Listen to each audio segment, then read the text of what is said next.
discutamos voy a tener que consultar. La definición que más abarca el contenido de la enfermedad es el síndrome linfonodular mucocular, o sea, de memoria.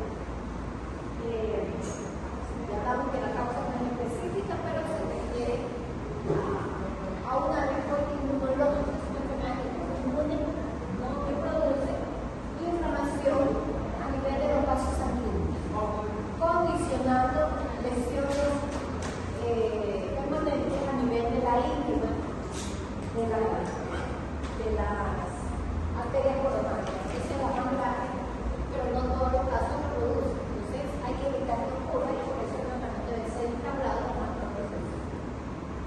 Se habla de virus, bacterias y hongos que desencadenan la respuesta antigénica tan agresiva. Y como hay mayor prevalencia en ciertas zonas, se estudió metodología genética. Se descubrió a nivel de Japón, fue la primera población donde se descubrió la enfermedad. Por eso se habla que la raza es una predisposición. Hay microorganismos que podrían estar asociados al desencadenamiento de esta colitis, como el virus del bar, donde no está, ¿no? Coronavirus, virus inmunodeficiencia humana, virus, ¿no? Y el parvovirus. Hay bacterias también que podrían estar relacionadas con el estafilococo aureus, mucho más frecuente. Y hongos no son muy frecuentes, pero mencionan acá. Aquí están los genes que están relacionados con los poros de la piel, una población japonesa, y hay uno europeo, todos se juegan en el continente asiático y europeo. Ahí está la demostración de que hay genes relacionados. En latina no. No está identificado.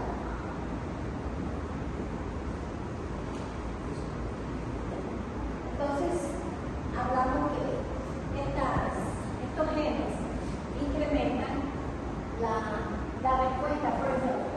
Estos genes están relacionados con la respuesta proinflamatoria con el incremento exagerado de todas estas interleuquinas y también del factor de necrosis pulmonar. Y los mediadores antiinflamatorios no abastecen para minimizar o neutralizar la respuesta inflamatoria. Eso está relacionado con todo el respuesta inflamatoria y antiinflamatoria. Entonces se desequilibra la respuesta a favor del inflamatorio. Se habla, ya hablamos de que es un superacutismo, ¿no? Puede ser que autoridad la primera onicótica. Ya hablamos de estos superacutismos que desencadenan la respuesta inmune exagerada contra el problema de la infecciosa. Pero aquí vamos a producir más bien no depósito de complejos inmunes, sino incremento exagerado de los mediadores inflamatorios. Se produce, por tanto, una producción elevada de citoquinas que desencadenan una respuesta inflamatoria dirigida hacia el endotelio de los vasos sanguíneos. Y principalmente tiene una afinidad muy exquisita con las coronarias, con las arterias coronarias. Y también otra característica es la edad. Los chicos tienen cola de lagarto, disculpen. Pero tienen que cerrar la puerta cuando entran. Aquí. Ya, pero después que entren también se va. Cierren la puerta. Entonces, sabemos que la respuesta inflamatoria es hacia la respuesta antigénica o la respuesta del anticuerpo es hacia la producción de mayores mediadores inflamatorios que van a agredir el endotelio capilar, principalmente con el de arterias coronarias, dañan la íntima. Y al dañar la íntima, la desgracia y la presión de la sangre en esos vasos que es alta, ¿qué va a hacer con ese endotelio de la sangre? Lo rompen. Produce hipertensión y la generación de aneurismas coronarios. Y si la aneurisma está ahí, va a generar también una acumulación de estímulos procoagulantes. Hay una respuesta procoagulantes siempre presente, ¿no? Entonces, estos pacientes o hacen microembolías o ruptura de la aneurisma. Son las dos cosas que van a desencadenar. Y esa inflamación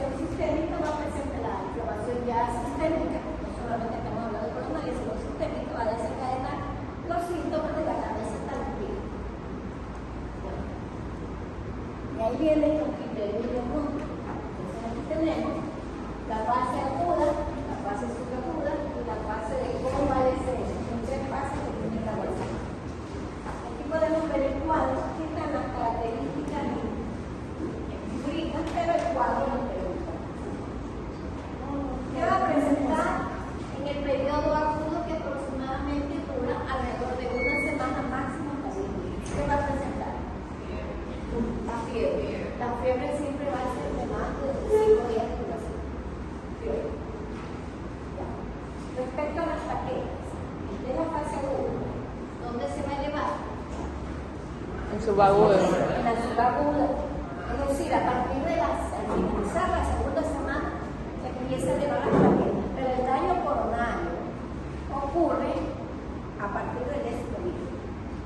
Entonces, como nosotros hacíamos con la trombocitosis, decíamos, esto nunca va a pasar. No llega tarde. La enfermedad coronaria hace rato, que hace 3 días o 4 días que ya se había dañado. Ya estaba el sol. ¿Y la coronaria, doctora, la coronaria en qué momento se afecta? ¿En qué momento se afecta la coronaria? A partir del 6º, 8º, 10º día, por eso antes de los 10 días ya el tratamiento. Pero ya pasado los 10 días, generalmente está afectada. No en todos los casos, pero la mayoría. La arteritis, a partir de la segunda semana, inicialmente puede presentar manifestaciones inflamatorias en todos los sitios, pero también incluye el miocardio, no está inflamado, pero no es llamativo, esa inflamación. Y las manifestaciones de la piel, labios, conjuntivo y a nivel de nódulos linfáticos, es más llamativo, eso es lo más llamativo. Entonces, en la piel, ¿qué se va a presentar? Un exantema, y a nivel de plantas y palas, va a haber induración por la inflamación y eritema. Ya tenemos los síntomas, exantema, ¿no? Y el otro síntoma o el otro criterio, induración y el conocimiento de palmas y plantas. A nivel de ocular, se produce la conjuntivitis, pero conjuntival no es exudativa. Y labios de mucosa. Labios de mucosa vamos a ver grietas. Las estrías o las grietas. Sí. Las grietas en los labios y la lengua anteronosal. Y a nivel de linfadenopatía, la adenopatía cervical, cólica mayor, grande. Entonces ahí tenemos los criterios. Y el periodo subagudo, lo interesante es la presencia de aneurisma. Ahí ya se produce la presencia de aneurisma, el periodo subagudo, y que se dependiendo del tamaño del aneurisma, va a condicionar el nombre de súbito. Y otra característica que también nosotros utilizamos como diagnóstico, pero ya tardío, que es la deformación clásica en colgado. Sale trozos, como cuando uno se pega goma blanca, ¿no? Y sale colgado. Como si se estuviera dando serpientes. Sí. Doctora, y ahí dice cambios en las uñas. También las uñas hace unas líneas, unas impresiones como líneas de león. Doctora, hay una vez que ya aparecen los cambios en los vasos coronarios con las aneurismas, ¿cuánto tiempo puede producir la muerte súbita que usted menciona? Puede pujar, estar entretenida y eso. Puja la chiquita y Pero se da en los pies y así se puede dar como hay que. generalmente se va de algo. ¿Qué porcentaje tiene que se dé normalmente lo que se come? ¿Qué porcentaje? O sea, ¿cuántas personas se mueren? La mortalidad no es elevada, porque la mayoría se recupera, ¿no? Queda con la lesión, pero ahí está, ¿no? Es en etapa adulta. No hemos visto una gran mortalidad, pero tiene una condena. En cualquier momento ocurrirá la ruptura de la neumonía en pequeñito, más entonces aquí tenemos el cuadro clínico, la fiebre mayor de 39 y no se olviden mayor de 5 días, a diferencia del SIMS, que es mayor a 3 días. La conjuntivitis, la lesión del labio, la huesa, la neuropatía, el centro polimorfo, pulmonares. Bueno, a nivel de miocardio no se considera el criterio diagnóstico, pero puede presentarse. Y por último, no puede presentarse el shock, que sería muy raro, y lo principal es el observación de los restantes de pasado. ¿Qué es la sintomatología? Están las imágenes. En la fase subaguda desaparece la fiebre, baja la fiebre, ¿no? El paciente está irritado, también desaparece la irritabilidad porque inicialmente por esa vasculitis produce dolor, produce malestar más que dolor, ¿no? Desaparece la irritabilidad, mejora el apetito y desaparece la conjuntivitis. Y empieza la inflamación cutánea, ¿no? Principalmente en la punta de los dedos, sale como dedo de guantes, así se sale la piel. Puede haber artralgias y lo más importante, aparte de la descamación, esta fase subaguda y que aporta el diagnóstico es la trombocitosis. Se elevan las plaquetas, no puede llegar a más de 1 millón de plaquetas, se elevan mucho. Por eso es que el tratamiento también utiliza una terapia vitamina. Y la presencia, lo más importante, lo más grave, la presencia de las aneurismas coronarios en hay un porcentaje de muerte súbita en un 25%, pero en nuestro medio no hay una estadística. Yo nunca vi que se me muriera un chico. Nos mandábamos a la casa y veíamos no se hacía un seguimiento, cardiología lo veía, pero no habían reportado reportes de muerte por aneurisma que había tenido por evolución de Kawasaki. ¿A qué se refiere con Kawasaki? La Kawasaki Light es el sí. Es decir, tiene todas las características del Kawasaki, pero es posterior a una infección por COVID. Y se hablaba de un Kawasaki Light, más que nada en niños escolares. El Kawasaki es una entidad, no es exclusiva, pero es con muchísima más frecuencia en lactantes y tal vez unos preescolares entre 3 años, no más. Escolares yo nunca vi un Kawasaki. Mayores, nunca vi un preescolar con Kawasaki. Todos iban lactantes, menos de 2 años. Nunca vi un preescolar. No sé si habrá visto ahora, pero yo sí vi bastante Kawasaki. Mucho Kawasaki. Y nos equivocamos mucho, ¿no? Porque no lo veíamos en la enfermedad reciente que nos dio más allá de 15 años, o sea, la descripción de la enfermedad. Y no teníamos las herramientas para tratar, ni sabíamos cómo hacer, solo esperábamos que pasara. Después de que apareció hace unos 10 años, tal vez, 15 años, tal vez apareció la inmunoglobulina intravenosa, que es el tratamiento, y se mejoró el pronóstico de los chicos. Por ende, el primer caso en Latinoamérica fue la necesidad. Pero como fue una etapa, y apareció el soplo, llamamos a cardiología, pero ya con el diagnóstico de la Kawasaki, por la de todo. Para nosotros era raro, ¿no? En las fotos y todo, revisamos las listas de neuropatía con conjuntivitis y buscamos hasta que encontramos Kawasaki, el cuadro del dedo. Y ya tenía soplo.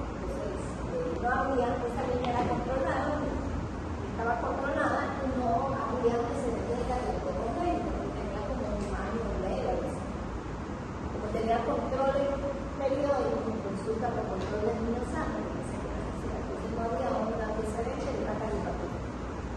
Y el soplo apareció, se entendía cuando un en ese caso lo presentaba un congreso de pediatría de Latinoamérica, pero la cardióloga.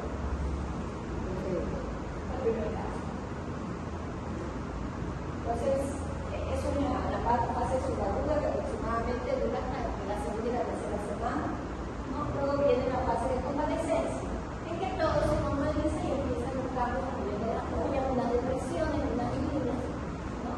Que se llaman líneas de peor, y nada más se normaliza todo. Y el chico ya queda con su tratamiento para su problema coronal. Y tenemos, esa es la forma del Kawasaki Pipi, que tiene fiebre más 4 de los 5 días.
positivo para COVID, o en la familia donde haya habido COVID. Con eso es suficiente.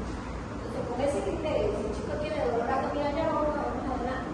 No, más los síntomas de Kawasaki, hablamos de ello un Kawasaki Light o un síndrome inflamatorio multisistema. Pero volviendo a Kawasaki, hablamos de Kawasaki atípico, cuando cruza con patología respiratoria. Tiene una neumonía especial. El síndrome de Kawasaki es un poquito. Tiene dolor abdominal agudo con pancreatitis, o sea, alguna sintomatología. Es un Kawasaki atípico. Estamos hablando del cumplimiento de los criterios, todos los criterios, los 4 de 5.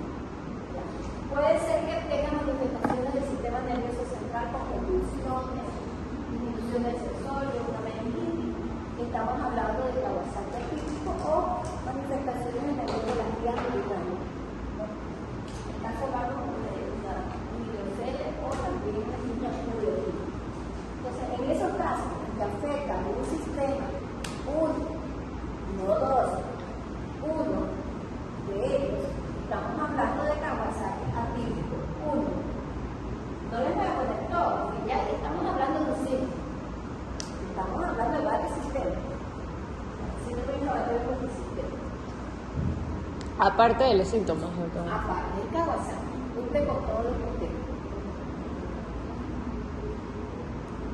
Y hay un parámetro que vamos a ver la PCR y la BCG no se elevan tanto en el Kawasaki, al contrario que el CIMSE se va a la tuya. Aquí tenemos lo mismo, pero ya solo las manifestaciones clásicas del Kawasaki.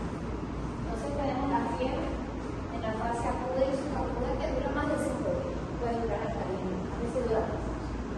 Puede haber artralgia, artritis, artralgia no frecuente, ¿no?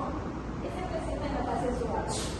La miocarditis, yo no le vi mucho miocarditis, cuando se pasó por alto, pero no es tan frecuente como las agudas. Eso sí son llamativos, pero eso viene en la fase subaguda. En piel, ya hablamos del exantema y la descamación, ¿no? El exantema, por ejemplo, no habla del exantema, debería estar con un criterio, ya, el exantema y la inflación y el tema en palma. La inflación se ve no solamente en rojo, se hincha y duele, son dolorosos. Eso se produce en la primera semana por su parte del diagnóstico, se hace más evidente en la segunda semana y a partir de la tercera semana empieza a estar más engordado. Tenemos las manifestaciones en labios, que es una tomar mejor hueso, conjuntivas que es otro criterio. La rica de endopatía cervical. La trombocitosis no es criterio de Kawasaki, pero sin embargo reafecta el diagnóstico, pero a partir de la segunda semana. Solo ahí se mantiene la trombocitosis. Antes de la primera semana no hay esa modificación. Entonces, el diagnóstico ya mencionado se basa en los criterios, ¿no? Ya. Lo más importante aquí es la fiebre que dura al menos 5 días con 4 de los siguientes síntomas. Tenemos confusión, conjuntival bilateral, cambio de labio, erupción cutánea, cambio de irregulares y la única de la necesidad. Entonces,